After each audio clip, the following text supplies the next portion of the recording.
the 36th presentation, and by September of 2014, to anyone who is attentive in the least bit, or even just cursorily following events, needs to have some kind of peripheral awareness, if not understanding or better consciousness, that we're in a new time form of civilization. And whenever a time form of civilization changes, shifts, it's like a massive tectonic shift that produces earthquakes, as well as new landscapes.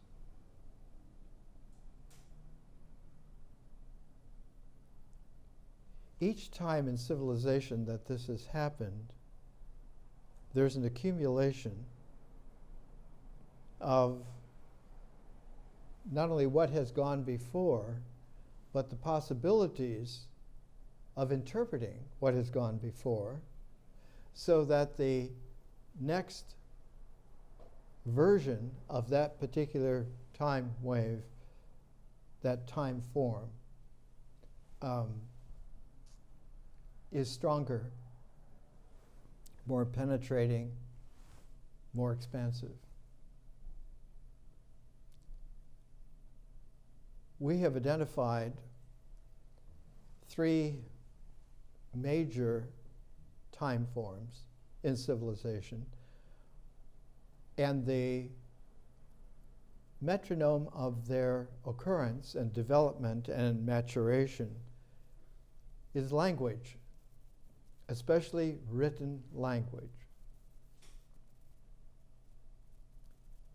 Because written language can be read silently.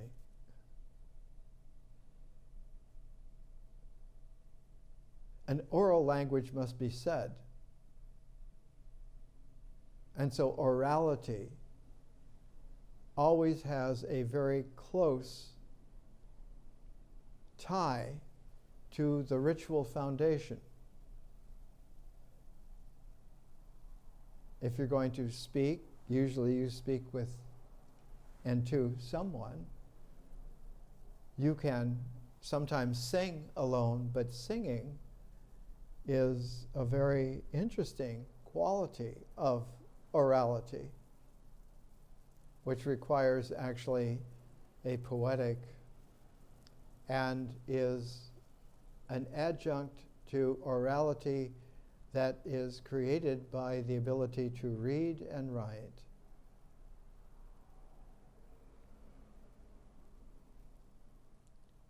The mythic horizon of oral language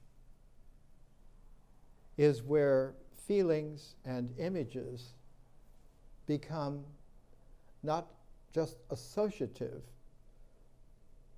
but in distributive ways to create an image base, a feeling tonality. And that feeling tonality merged with the image base becomes, in fact, a physiological dimension of the brain. In the mind, it's the imagination. In the brain, it's an association that is cued very often, not only by senses, but by language as well. When an old mythic storyteller gets into his storytelling cadence with his stick or his staff or whatever is used, generally it's like a staff or a stick. Even in the ancient wilds of unknown Africa, the black Bantu harangue is always delivered with a stick that's usually used to herd the cattle or herd the animals or punish the children or establish order, and the harangue gives that tempo. The storyteller, the myth teller, who is traditional, will always have that quality of delivering in a cadence, in a chant, the language. And so chants are primordial, but they can become highly transformed. Walt Whitman called his long poems chants. And Leaves of Grass is a matrix, a harmonic of very major high Dharma chants that are able to be read in a chant mode and written in a chant mode, and began to change the poetic from the rhetorical shaping of poetry to a new kind of, not a verse, but a cascade of lines and phrases and words that began to proliferate into a whole new poetic. So that within one generation of Walt Whitman discovering that capacity, you had a poet like E.E. Cummings, whose poetry is very difficult to read out loud, but reads incredibly subtle. The largest time form in civilization is a carrier wave. It's the carrier wave of the energy of time in civilization. And time as an energy for a species that is capable of having a written language and development is so creative, has such a protean poetic, not only in the reading of it or the reading out loud of it, but in the writing of it. And the carrier wave always is a jump in capacity of language. And our carrier wave, which reached its apex about 1991, rounded off to 2000, that the 21st century came in with a new carrier wave in civilization, and it is the mathematization of language that now is able to be expressed digitally. And the digital expression of read and written language, though it can be truncated to be called code, actually is very complex. And all of us are aware of this. What occurs, though, in a carrier wave is that the expansion is an expansion especially not just in the natural cycle of nature and the ritual actions and the mythic language and the symbolic integral of all of this together, but the further reach of a fifth dimension of vision, which has its own ecology of development into art and into history, into science. And all of this is affected especially by carrier waves as time forms in civilization.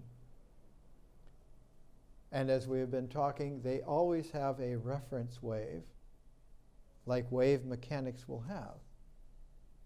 But they also have not just the reference wave as the undertone, but they have overtones of persons best characterized by the term that Prince Louis de Broglie made apparent at one of the Solvay conferences of physics back in the 1920s, a pilot wave.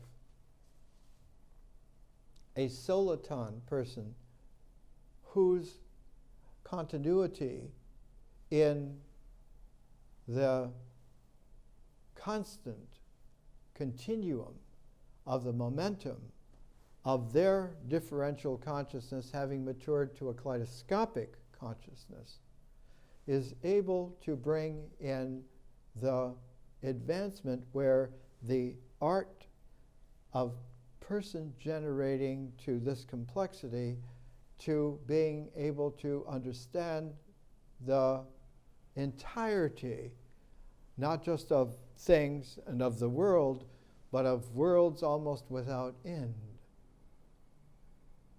And that scientia now has just received a new home. This is the most detailed map yet of our place in the universe. Somebody from the University of Hawaii used a Hawaiian term, Laniakea. This is the shape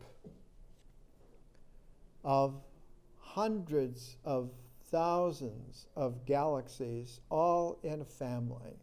And our Milky Way is one galaxy at the very probing edge of one of the protuberances of this gorgeous phenomenon. And if you see it and look at it, it looks very much like the way in which angels used to be represented about 100 years ago in cloud formations that look like this. Because about 100 years ago, maybe 125 years ago, was the beginnings of the reference wave maturing enough so that the carrier wave was beginning to have an attraction. That the new carrier wave doesn't just appear then in time, but has a resonance. It has a resonance not only for what is occurring in that present apex, but has a symmetry of resonance going into the future and going into the past, recreating a new past, new interpretations, and delivering new possibilities for a future that maybe had never been seen before and now become possible.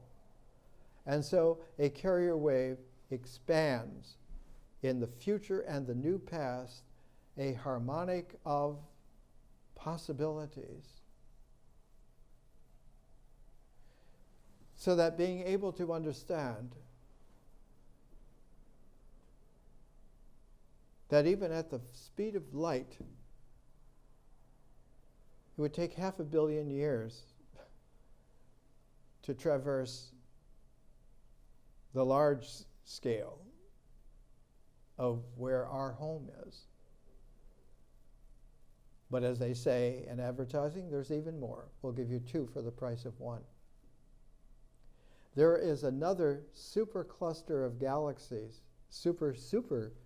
One has to use the old-fashioned word of duper. Super is big, duper is 2 bigs. A super duper cluster of galaxies 500 million light years in diameter is paired with another that is almost a mirror image of this, and together make a billion light year pair. And that billion light year pair, the pair to our home galaxy, oddly enough, here in red in our super duper cluster of galaxies, not cluster of stars, clusters of galaxies, is in the Pisces, Perseus Pisces, it's called now, just named, in Hawaii, top of Mauna Kea, where the great, huge Keck twin telescopes are, and so forth. We have an expansion of what we can call home, which is staggering, to say the least, to even the most mad intuitions of just 100 years ago, of just 20 years ago.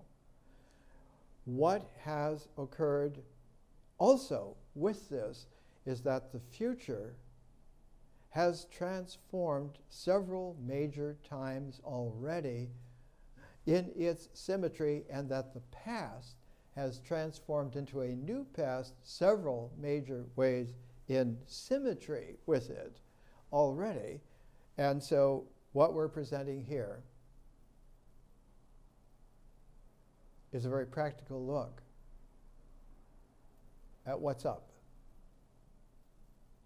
As Bugs Bunny would say, "What's up, Doc?" This is what's up. One of the key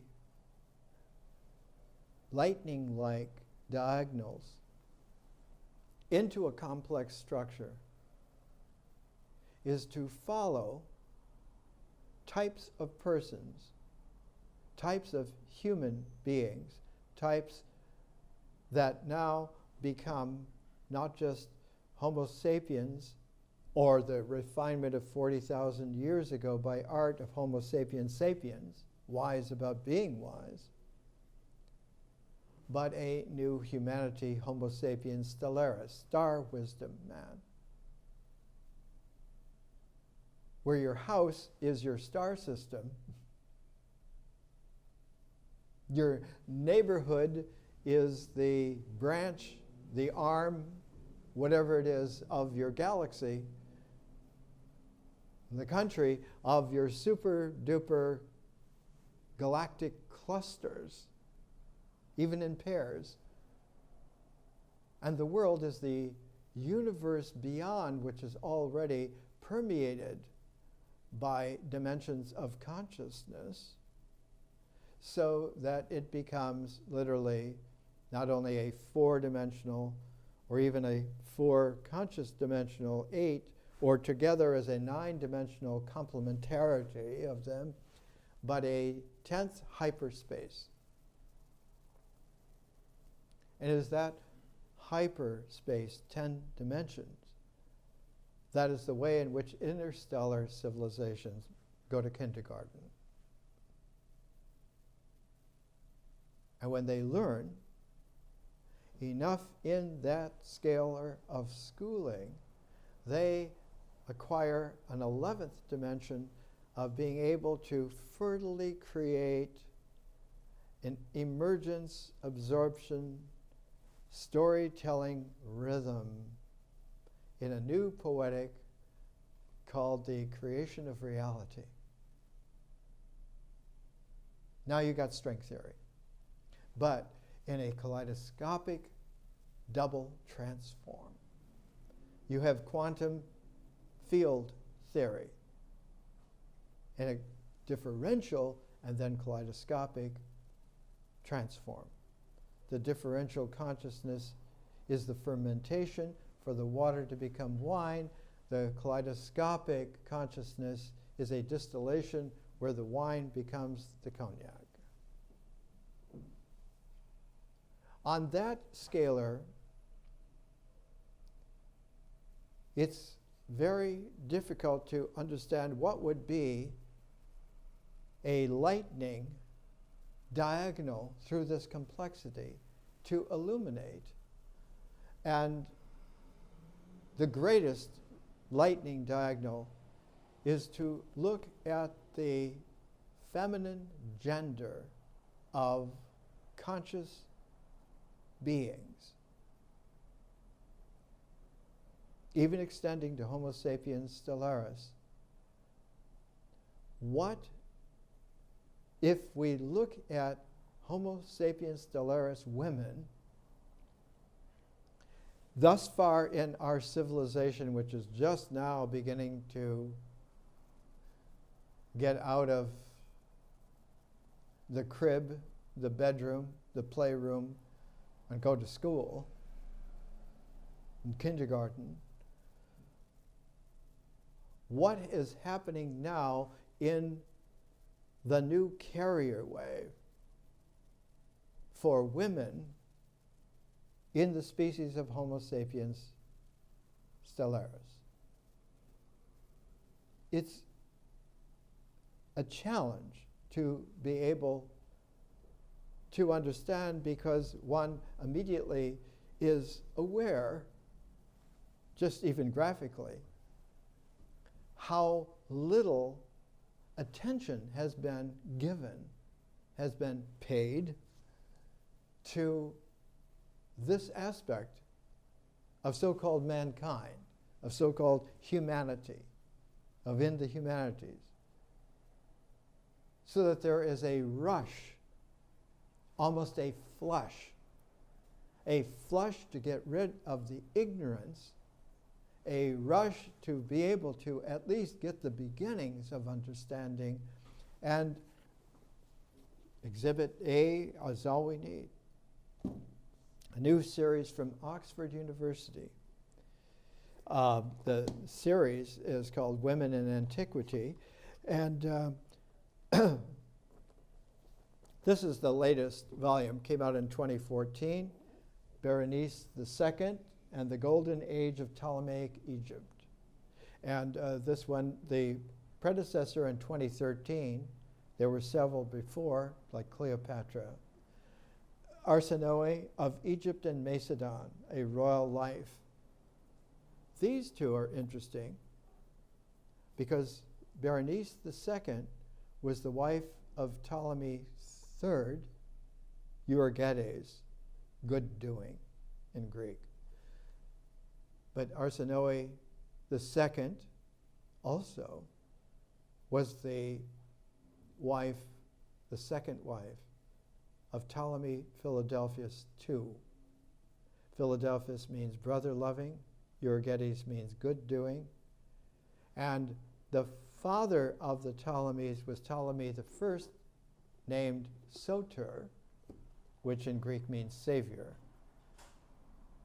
And Ptolemy I, Soter, not only was the founder of the Ptolemaic dynasty, he was the builder of Alexandria, because he also went to school with Alexander the Great. He was a little bit older, about 10 years older, was tutored along with Alexander and a handful of select others by Aristotle himself, to be able to understand that there is some immense consciousness that is not only available but is required for those who are going to move into the future.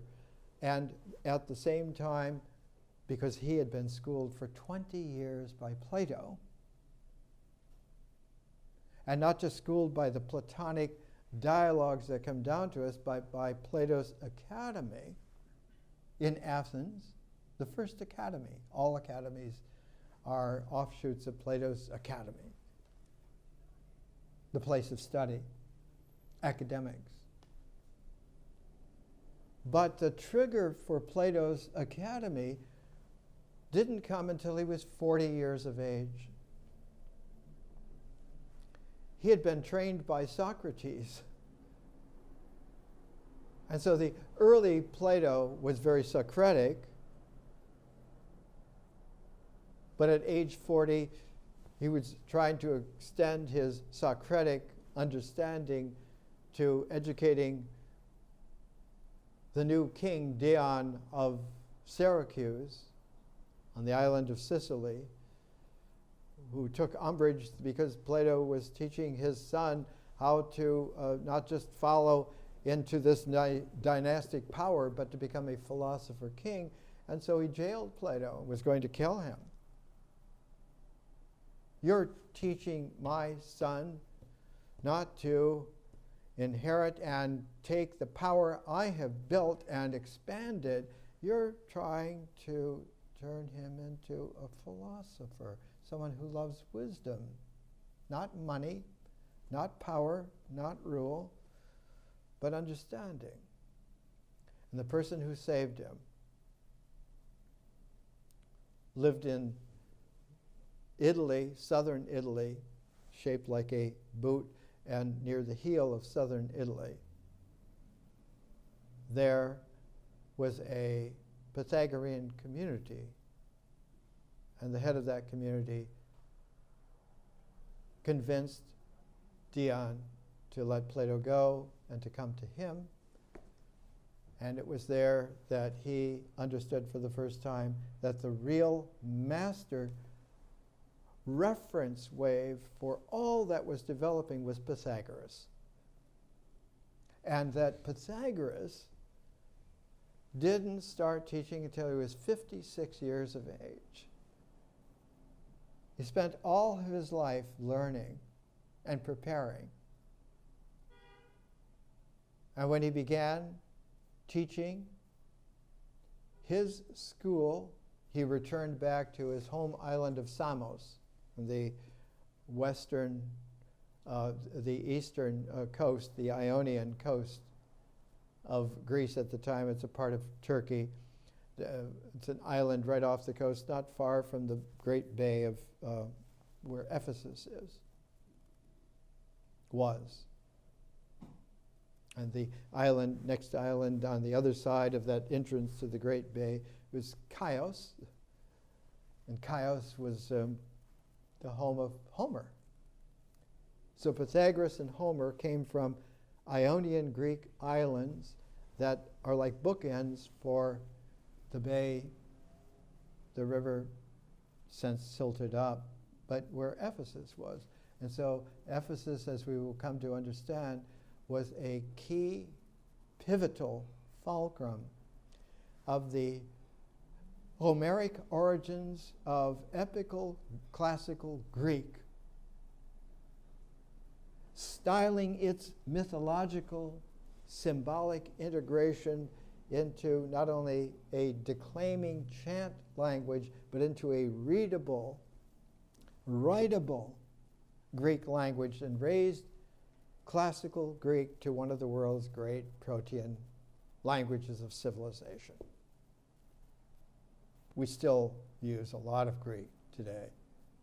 Is it all Greek to you? Learn it. Learn some of it.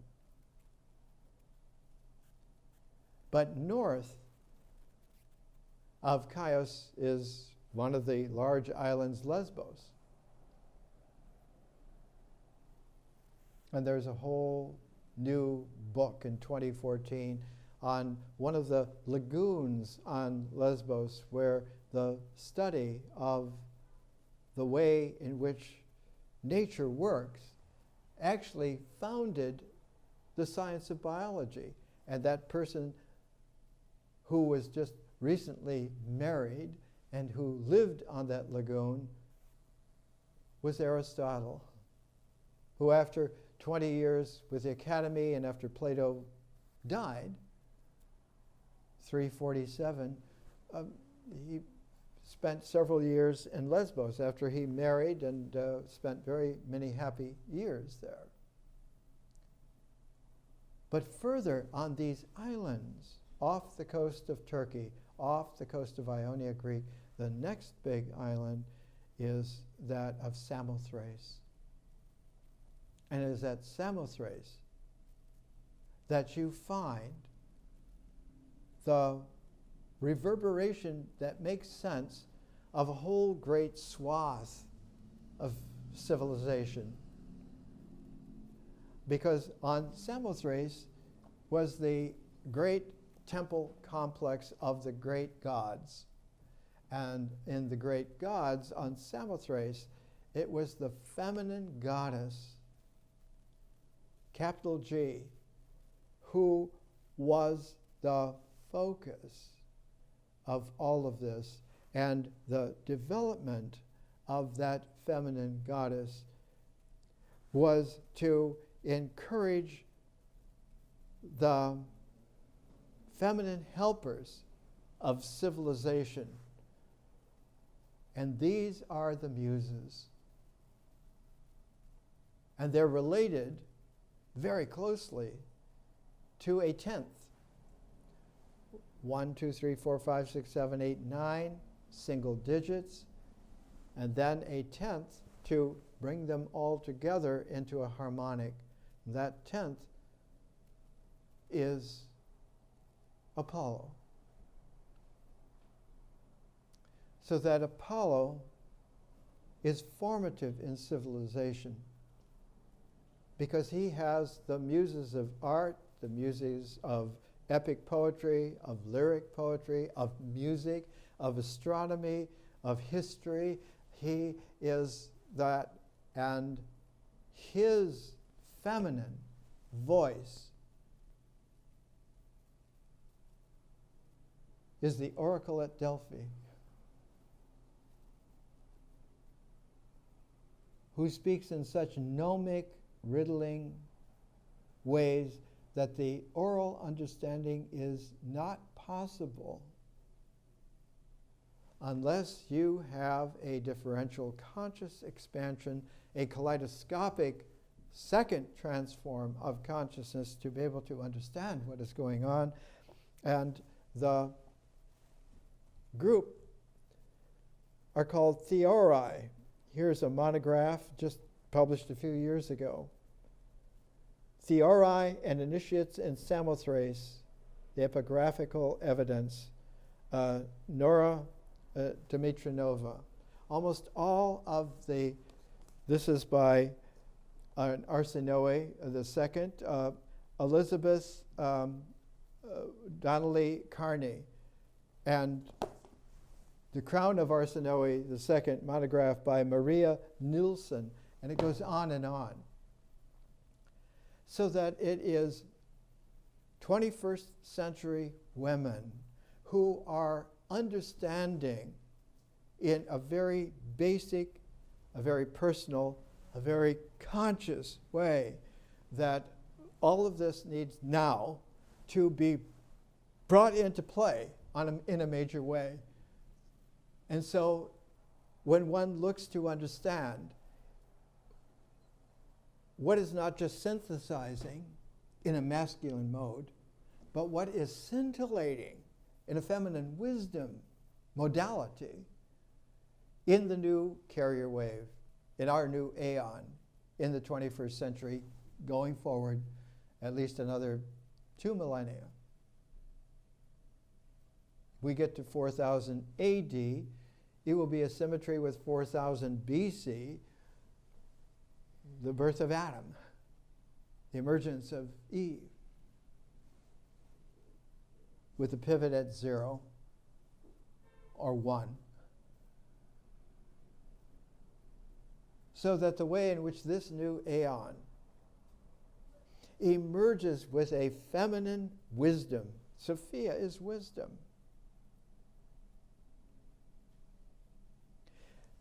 It's indispensable. One of the first things that occurs is to understand that the mother of Pythagoras was the high priestess on Samothrace. That the greatest structure of round buildings in antiquity was Arsinoe II's rotunda at Samothrace in the temple of the gods, that temple complex. That her husband, Arsinoe's husband, Ptolemy II, was born and educated on Kos, another island on that east coast of Ionian Greece of Turkey. And a further island from that is Rhodes. And so one has a whole string and understands that the Alexandrian Ptolemaic dynasty was a power in Egypt and the Near East, the Middle East, down into Africa as far as Nubia, what we call Ethiopia today, and even further into Black Africa, across into Libya, but had its insightful pilot wave overtone center in Samothrace. And the big rotunda of Arsinoe II was approached by a sacred path and there was a field goal, a building like an arch called a propylaea in Greek, and it's through the propylaea of Ptolemy II, her husband, that one approaches and first sees the rotunda of his great wife Arsinoe II, where all of the wisdom of the muses of civilization had their home, related to the Sibyl at the Delphic oracle, who then spoke the riddles that could only be understood in the context of this great feminine learning. Let's take a little break.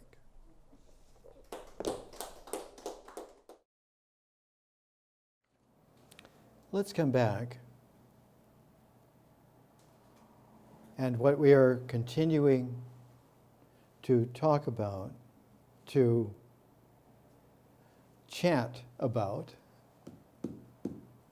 is a new poetic of delivery for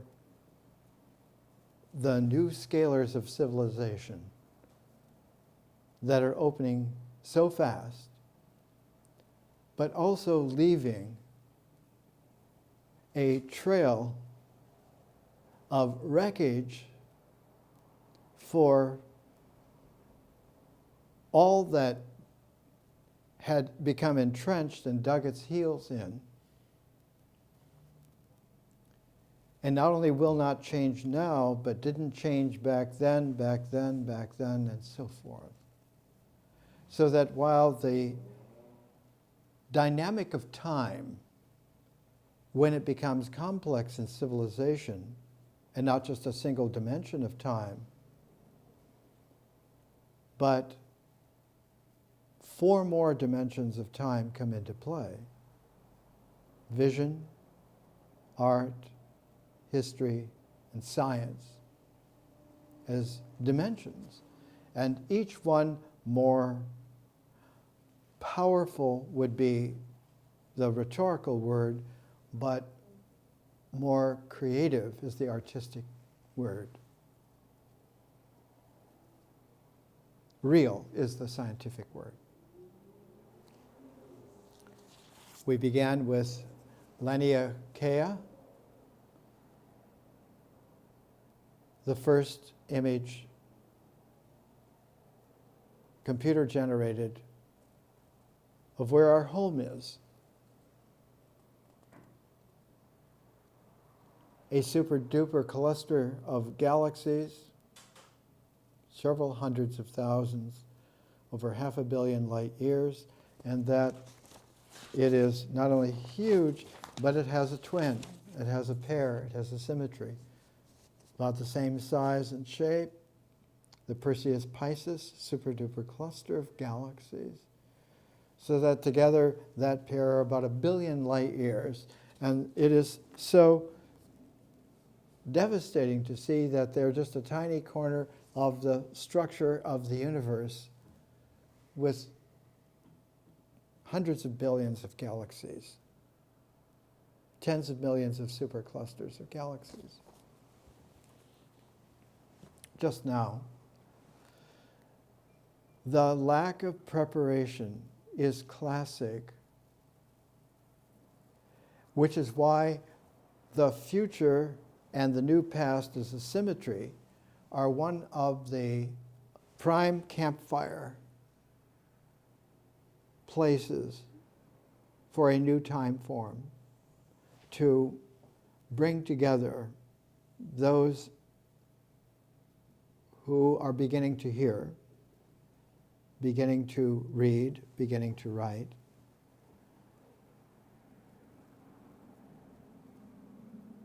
to, in this night of a new time form, to pass that night by telling the entrancing stories and tales of not only what really got us here and really where we are, but really what is possible, because the dawn will surely come. In alchemy, it's called aurora. In Homer, the day always begins when the red light, the reddening of the light on the horizon, begins to signal that today is the day of activity. Homeric man was not a little circle with appendages like sticks and a little head, but was a mannequin with mobile, flexible parts, and was capable of being dynamic, of being in the time, on time, not just in nature, but in the civilization. We got as far as understanding that the feminine wisdom, insight, very often is a clue to trace and be able to follow, because it is almost perennially ignored.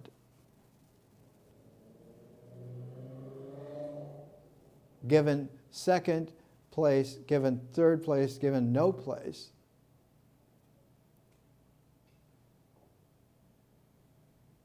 almost never given paired place. And it's that tuning fork of paired place is one of the characteristics of our new aeon. And with that tuning fork, we are able to make a set of tuning forks which are able to tune a new instrument, like a piano, which has 11 octaves, and to be able to tune it with a set of tuning forks brings it into the ability to play the music of a Mozart or a Beethoven, which could not be played adequately on harmonic chords, harpsichords, etc. And it is that ability to bring the piano into the quality where one has, at the stretch of the prelude to our new aeon, the kind of chamber combo like a Bill Evans, a Miles Davis, a John Coltrane, making an album called Kind of Blue, which is the largest selling music album in the world today.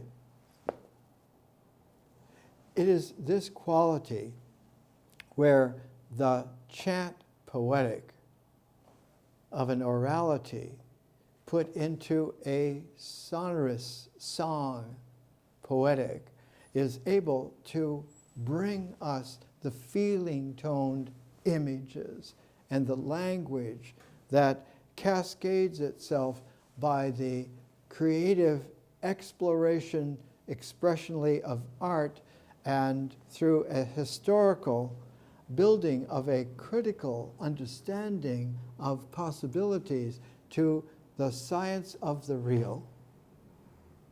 That what we're reading, what we're writing, what is being said is real.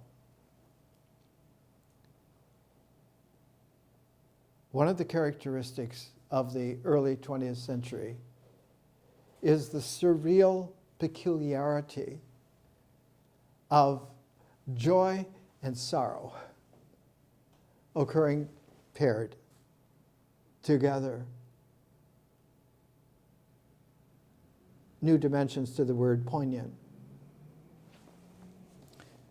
These volumes are from the Bollingen series on the archaeology of Samothrace. Volume 7 and Volume 10 in two parts, text and plates, text and plates. These volumes are on Arsinoe's Rotunda. These volumes are on her husband Ptolemy II's Propylaeon. A propylaeon, of course, being like the goalpost of a long pilgrimage through the world to come to this island, Samothrace, to this place. The temple in Greek, it's a mega theroi logoi, the great God's place of worship. And through Ptolemy II's propylaeon, a very large structure where the sacred path coming from the coast of Samothrace a couple of miles up into the temple complex and crossing a sinuous way and approaching the rotunda of Arsinoe II, the first view of her great drum-shaped building, commemorating the way in which the circling of the chorus of the worshippers, the logoi, the theoi, those who are contemplatively alert, who are conscious in their understanding of life and love and the real, are able to make this end of this great pilgrimage, not a pilgrimage just in the world, but a pilgrimage of civilization to come to this revelation, this portal of access to the participation in the revelation. And one finds this entire development made effective in the 270s BC, reinstituted in the Hajj to Mecca by Islam, the great Hajj that is required of you once during your life, and to go to Mecca to circumambulate the Kaaba for men.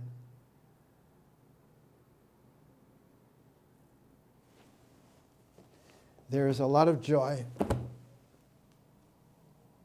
in finding out, but there is a nostalgia for updating by understanding the entire entourage of civilization. One finds, as we've been showing again and again, that there is very often a feminine consciousness, not only in a differential conscious art person, creative ability, but having mastered enough of the history dimension. History is a phase and a dimension. A phase of fermentative transform from the natural cycle, and a distillation of that transform into a second transform of a kaleidoscopic consciousness, where the form of understanding and expression is science, scientia. One doesn't just know, or know metaphorically as a gnosis, but one is able to understand the real in terms of its sealed opening into an unsealed presentation, unwrapping the present.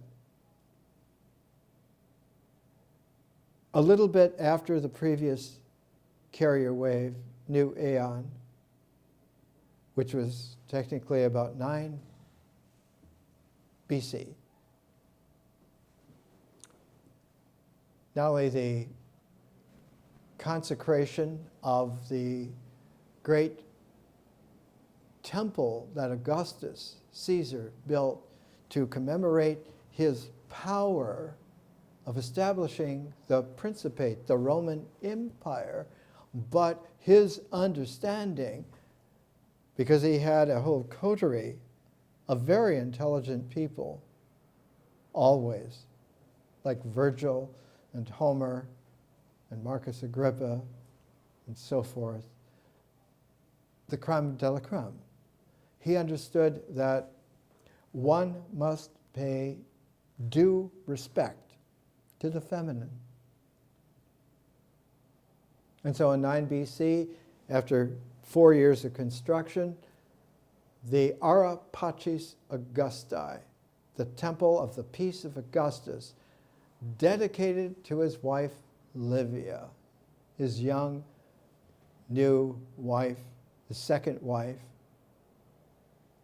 Unfortunately, Livia curdled under the sourness of great power, world power, and the rest is a terrible story. But in the Ara Pacis Augusti, and it was rediscovered and found at the conclusion of World War II in Rome, on what was the Via Flaminia. The Via Appia, the Appian Way, goes south, and the Flamens is the priests in Roman religion. The way of the priest goes north, and where the way of the priest brings from the farther reaches of Italy, North Italy, and beyond into Rome, a much more expansive, powerful thing than the Appian Way. The Via Flaminia, where it entered the city limits of Rome, of Augustan Rome, right there on the banks of the Tiber, where the Via Flaminia came in to the city, is where the Ara Pacis Augusta was made. And when one goes into the reconstruction of it, one follows the great frieze that is Augustus and his family and all the powerful people of Rome lining up to come into the entrance. And there in the entrance is an altar where it's like a shape within a shape, and one can go into the Holy of Holies, the altar, and there on the back wall of it is the frieze of the whole import of it all. Tellus Mater, Mother Nature, holding the new life, holding the nurturing of the real, dedicated to his wife Livia. If one comes out of the Ara Pacis Augusti and turns into about 100-degree about face and looks across the Tiber, you see the great structure of the Castel Angelo, the great fortress, and just beyond it, and taller than it, the dome of St. Peter's, the Vatican. Is a straight line to power in the Roman imperial mode. Still there. It's almost impossible to realize that when we look at Laniakea, the new supercluster of galaxies, the way in which our understanding of home has expanded beyond surreal, so that even a book on Tibetan Buddhism now called Spaciousness has a beautiful heliograph of our sun against a starry expanse of the galaxies. Spaciousness, the radical Dzogchen of the Vajra heart. Dzogchen is Tibetan Zen. Vajra is jewel, diamond. The diamond-hearted wisdom.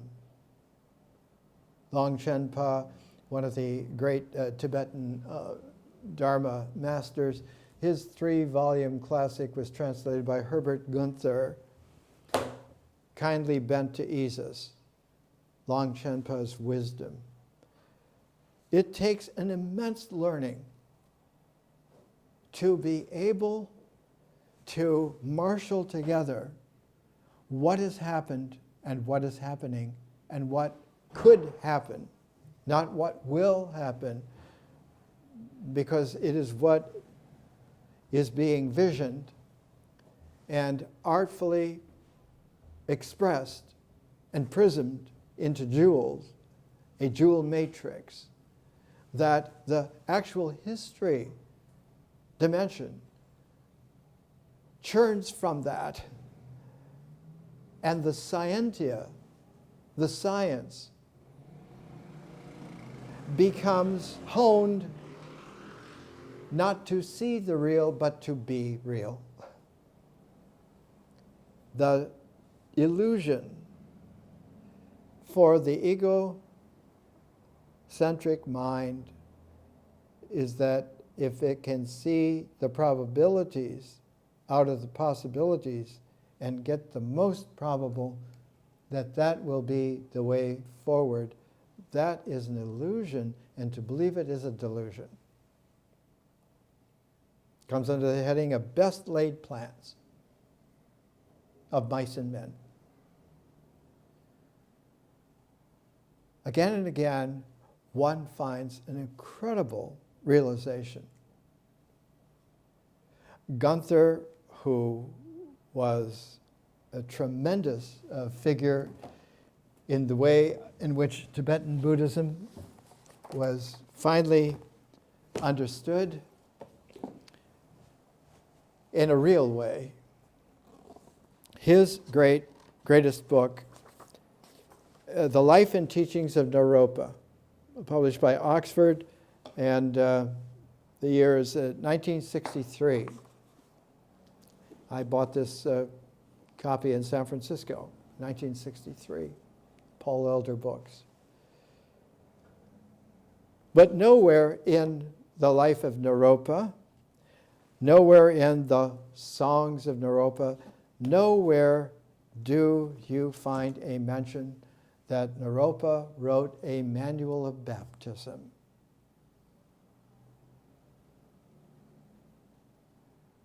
About 1,000 years after John the Baptist. And how it gets to be there is one of the great stories of civilization. The Maharaja of Gaikwad in his Oriental series had this published in Baroda, which is north of Bombay towards Ahmedabad. And its title is in Sanskrit, Sekodesha Tika. Sekodesha is the quiet faith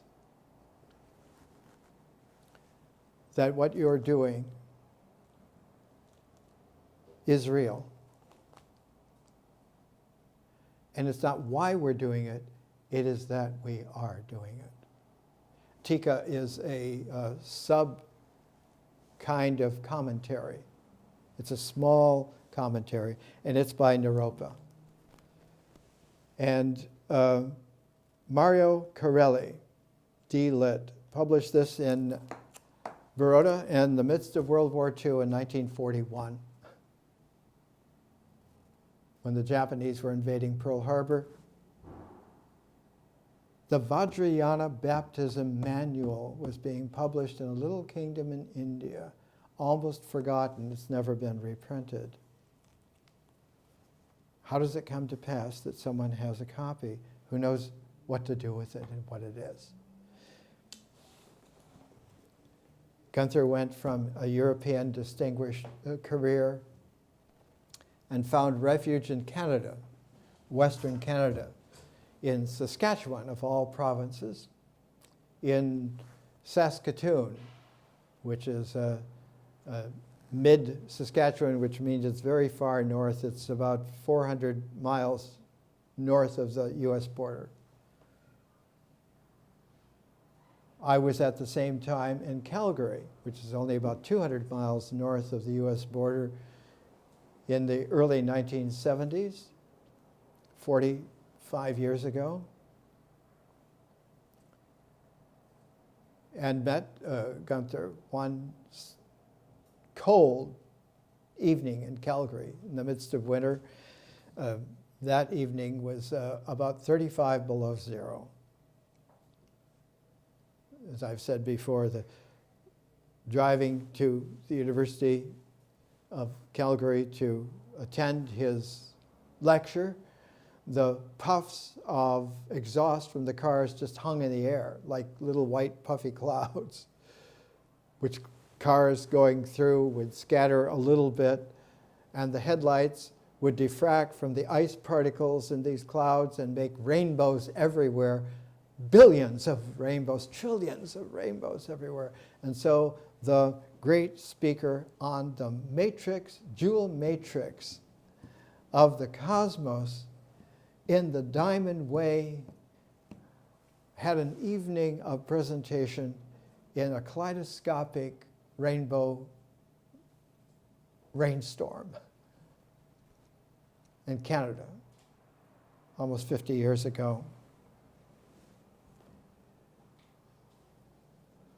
To make the real by plan is illusion. To believe that it can be done is delusion. The therapy, the therapist involved in that is learning.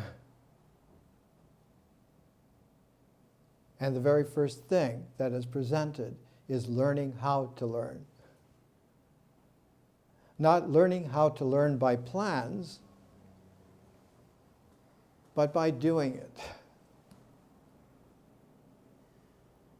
The planned learning, the system of education, the engineering system of education came in the 1960s, when computers were first coming into play, and they were still on punch cards, arranged mechanically, and computer places were full of fine dust from the cards and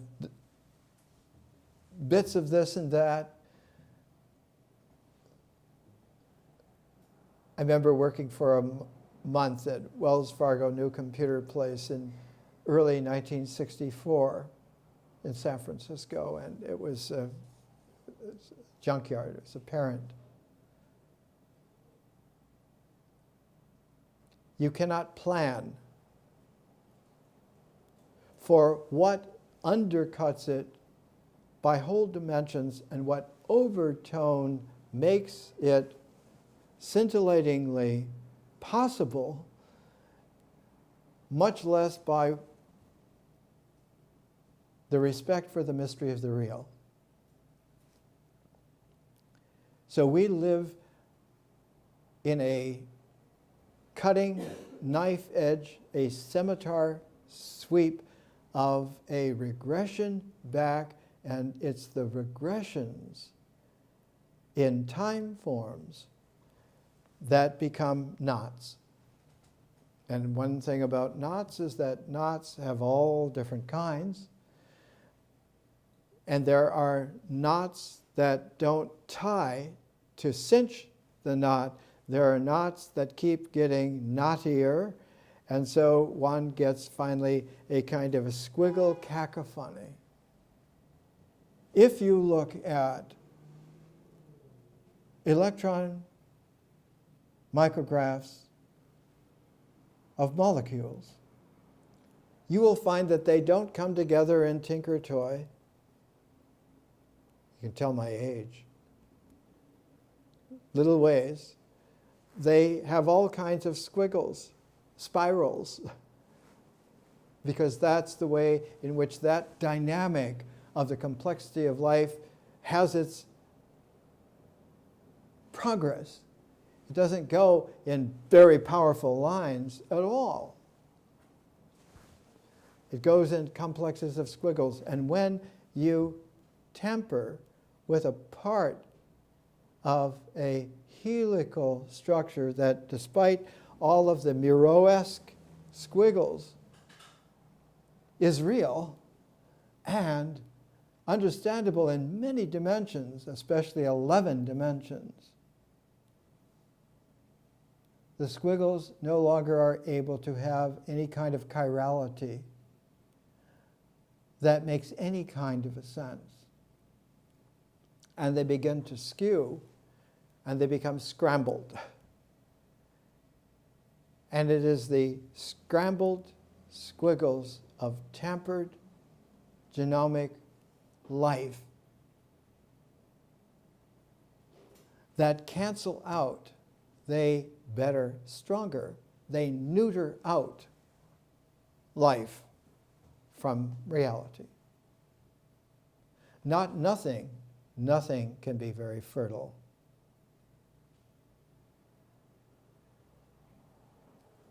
Neuter is like a gear that's shifted into neuter. You can't go forward or backward, but there are neuters that do not allow you to turn the key at all. You can't turn it off.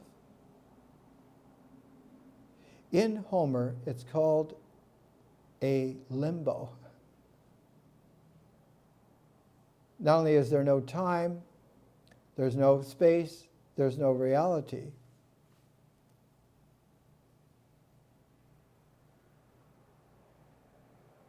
It has the hypnotic attractor quality of real death, of real evil. And so there is always a response to that on time, and always has been there, not only for carrier waves and reference waves, but there are powerful subunits like midpoints. In between a reference wave and its carrier wave is a midpoint. The reference wave to the carrier wave about 350 years and the midpoint about 175 years. Our reference wave is 1650. Our carrier wave, say, 2000. Actually, it was 1991. Midpoint, 1825. What's going on in 1825? Jefferson finally finished his University of Virginia, a completely new university. He did the architecture, he did the curriculum, he provided the library, he laid out the grounds, he brought in the professors, he brought in the students. It was the first time since Plato's Academy that one had a complete ecology of education. A very same time, across the Thames from the power structure in London of the British Empire revving up. We're going to have redcoats where the sun never sets on our power. And with his longtime helper wife, Catherine, William Blake was doing the illustrations to the book of Job, and working at the same time on a very large project of the illustrations to Dante's Divine Comedy, and many other things happening at the same time.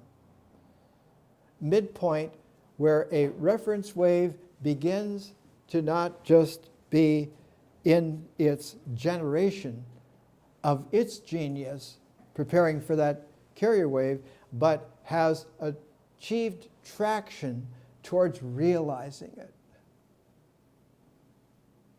towards having an illustrated complexity like the book of Job, where one can, in an artistic production of presentation, begin to understand the visionary through the art, making the historical dimensions understandable for the first time, so that in symbol, vision, art, history, square of attention becomes actually a morphing where it becomes a begins to be a diamond of insight, which is always a pair, because it can be chirally one rotation or the other. It can be clockwise or counterclockwise. And to understand the pairedness of the diamonds of insight as dimensions of consciousness, one can see the world for real for the first time in a complementarity. That the square of attention of nature and the diamond of insight of consciousness, when they're brought together, that's called a mandala in Sanskrit. It's an 8-starred corner. From page 3 on in the notes for this week, it is about the development of quantum complementarity, not quantum mechanics. That's a planned misnomer.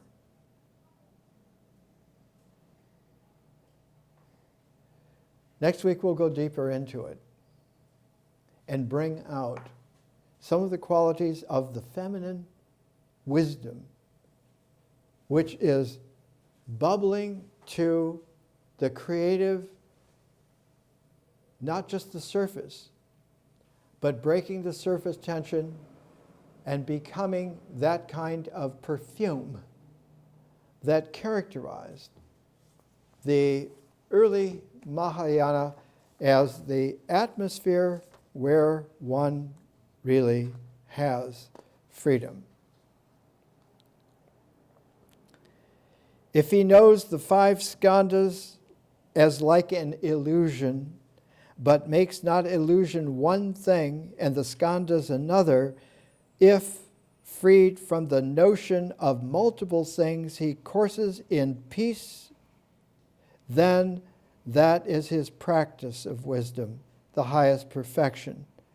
Those with good teachers as well as deep insight cannot be frightened on hearing the mother's deep tenets, but those with bad teachers who can be misled by others are ruined thereby, as an unbaked pot when in contact with moisture. It will fracture and be useless. More next week.